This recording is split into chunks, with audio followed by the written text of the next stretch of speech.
Гемафілія – гэта генетычная невылечная хвароба, прасцей кажучы, паніжаная згусальнасць крыві. Яна сустракаецца вельмі рэдка і перадаецца па спадчыне. Носьбітамі з'яўляюцца жанчыны, а хварэюць мужчыны. У Беларусі сёння больш за 600 пацыентаў з гемафіліяй. У Брэсцкай вобласці іх каля 80, сярод якіх адна жанчына. Диагностика данного заболевания заключается в сборе анамнеза, в частности семейного, были ли подобные ситуации, клинические проявления в данной семье.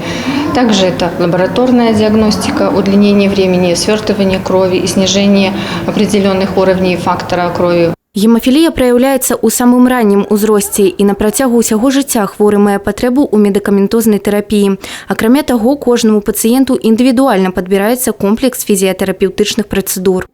Совместно с врачом-гематологом выбирается для каждого пациента индивидуальная реабилитационная программа, в состав которой входит лечебная физкультура, может входить массаж и какие-то физиотерапевтические процедуры в зависимости от того, в каких процедурах нуждается тот или иной пациент. Это может быть электрофорез каких-то лекарственных веществ, магнитотерапия, магнитолазеротерапия, ультразвуковая терапия. Намаганнямі вучоных і медыкаў сёння дыягназ гемафілія перастаў быць смяротным прысудам. Хворыя могуць жыць амаль без дыскамфорту, хаця да канчатковай перамогі над захворваннем яшчэ далёка.